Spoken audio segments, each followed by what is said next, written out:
everyone, and welcome to another episode of No Filters. Just Vibes. With your girl, Melisiana, Senje. You can call me any name, but actually I have so many names. Senje Choppy. And I'm Paula. This is another segment of Kush Moments podcast where we get to give you vibes after vibes, inshallah, and what's going on across the globe. Before we move on, remember to subscribe to our YouTube channel and also share and leave a comment for us. That you're a follower. So usha in hospitali alafu kwa neglected. What experiences have you had at the hospital in terms of negligence, or something that you have observed in terms of negligence, maybe in the hospital or any public facility or anywhere in the sector, in the public sector? Let me think. I think I prefer kwenda private facilities because I feel like wanakupeanga hiyo attention and their services are like, I don't know, I just love that. But even what drove me to prioritizing private facilities, I think it was the experience I had when I went to deliver my car baby. Yeah. So speaking of private, what do you think about the Medihill incident? Considering it's a private institution and still it has been on the spotlight. I feel like the government just needs to look into the whole matter. Because why would you have a facility that is being rated as among service providers really top notch, and then it's now being linked to organ harvesting and kind of business. And then when you hear stories of those people who've been, I don't know, should we call them victims? Victims. Are they really victims? They are victims. Because we have some who signed down for that despite like having not read through what the contracts stipulated. We have those who went for that for the money. Yeah. So if you did that for the money, so I'd say there's victimhood and there's also ignorance. Your ignorance leads you to victimhood. Even the Bible says, "My people perish for lack of knowledge." So Sanjay, even when you're praying a lot, are you going through a heartbreak?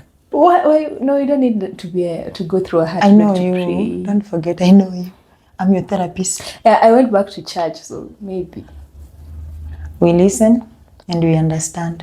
Because right now, what tissue.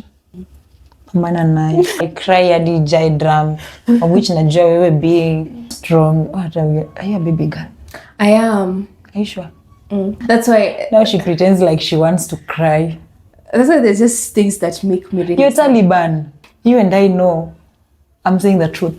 Are you not? Sometimes unajua Taliban anatakanga kudeki. The bar is still high. The bar is so high. Anyway, so I saw this story of a lady who went to deliver. Did you happen to have seen the story? Yeah, I saw it in passing, and she was I just saw her like cry and scream at the medics, and she's like, "You should have told me this was going to happen.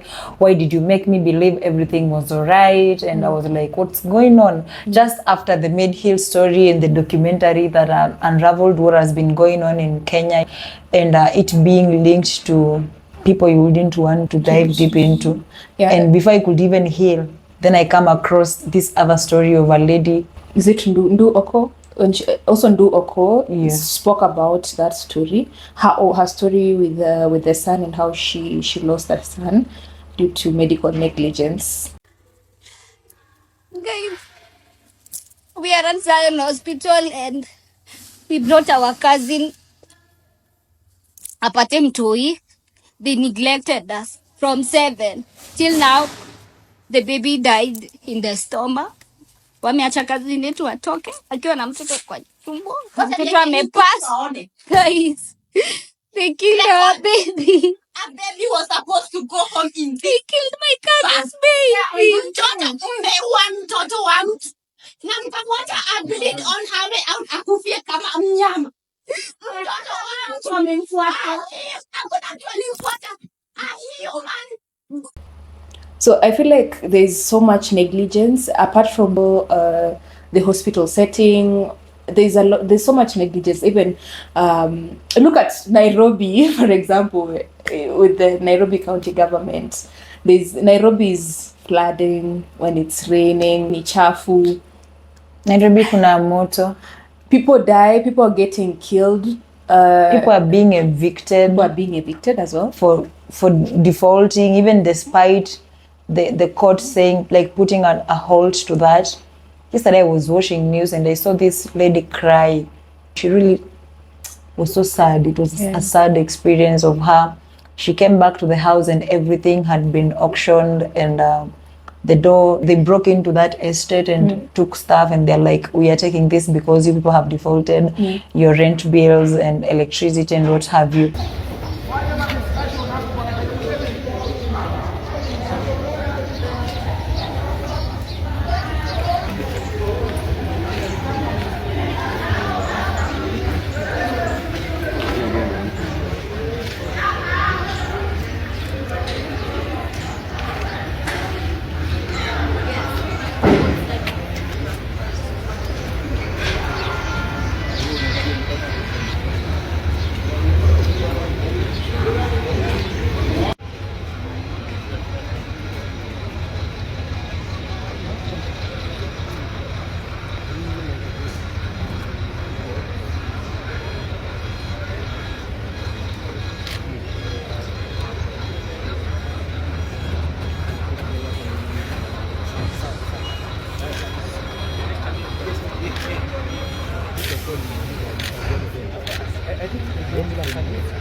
So I feel like we are just going through a lot as a country. In terms of negligence. We are going through a lot. As far as I would want to go and rant on Twitter, I know that is what you're good at. And you call yourself a baby girl who wants to be treated like a baby girl. She's Taliban, by the way. Senje Chopi is Taliban. And it is her being Taliban. Me who is a softie, I'm her therapist. You need to start paying me for being your therapist. For real. Yeah, I will. So like a lot is happening. Nino experience while I was aware in terms of negligence. In terms of negligence. Just the topic of negligence. I'll say, is it negligence as well? Maybe in campus, in missing marks. Oh my God. We're still having that story. I still remember I went through hell before I graduated. Don't even mention the school because it's so sad. I don't want to mention it because they're not marketing any school here, and I can't market a school that made me go through hell. And now with the story of an institution like being on the limelight for an accrued amount of money that it's being like a deficit, you know. Like, do you feel like as Kenyans, as the government, are we on the right lane, you know? No. Or there's so much we need to do? There's so much that needs to be done, especially even in all institutions. Are we even ready for CBC and what have you? No. Because I was seeing some news saying this year, those who are in Form 4 might fail to sit for the exams because there's no. So apparently tuko na 2.3 billion shillings ya kurenovate State House, but hatuna pesa ya, exams za watoto. Citizen TV reports that this year kunaweza kosa kufanywa KJSEA, KIPSEA na KCSE kwa sababu hazikuwekewa pesa kwa budget. Hakuna pesa. We are living in interesting times, money, but we are having people. We have public officials who will add themselves salary. That they are flying in private jets. They are splashing millions in churches. Oh my God, I hate that. The moment I'll see a politician in the pulpit in the church that I go to, which church do you go to? That's the day I'll stop going. Senje, which church do you go to? That's private information. And I'm also not here to market any church. But you'd like it to get millions. No, if I see a politician, the day a politician will donate millions to that church, that's the day I stop going to that church.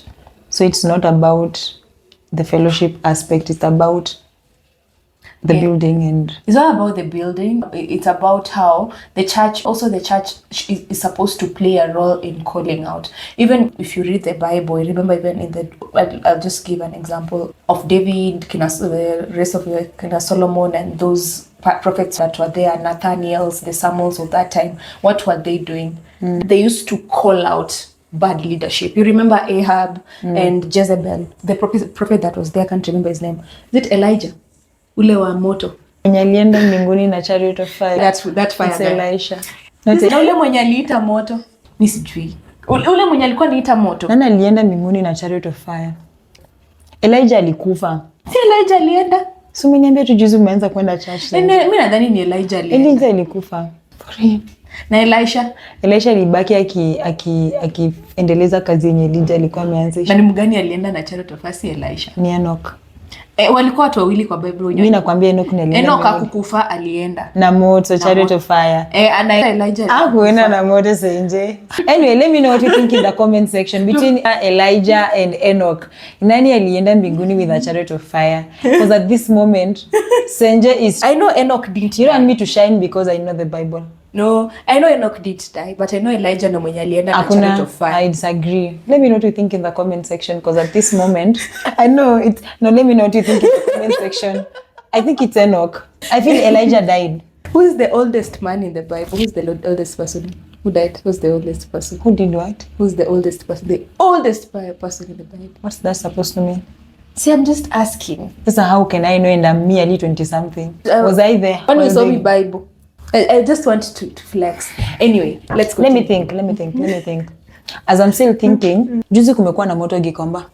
We were talking about how the church is supposed to call out the government, not... But then the church... But then church is also failing us. And yeah, church is really failing a lot. And this is one of the reasons you'll find a lot of young people are leaving church. Now, the Gikomba fire story. But then ashinanga mbona imasoko ushinda zikichomeka. The other time it was Toi, and then Gikomba, and then Gikomba again. And people have lost... Millions actually. You can imagine somebody who took a loan from the bank or maybe from a circle, like to fund their business, and then it just happens before the fire breaking, like Jana, majority of the people who keep their shoes and stuff in that particular place that burnt down walikuwa wameorder stock. That's a loss. So you've slept, you know, tomorrow I'm waking up and you have orders also from now the retailers and what have you. And then now the first news you're coming across is kuna moto. And pati imechomeka sana ni kwenye ulikuwa umeka stock yako. And the government comes in and they're like, we're going to look into the matter. I'm just wondering, is this... This is not the first time they're looking into the matter. Yeah. I want you to remember that. Yeah. And this is also another time where they're showing up to the fire site and they're supposed to extinguish the fire, right? And then they're there and they're not armed enough to do that. And whatever that is burning down, this belongs to taxpayers' money.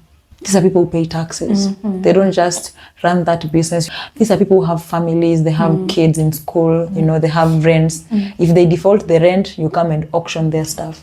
Where are we as a society? All I can say is that we are cooked beyond medium rare.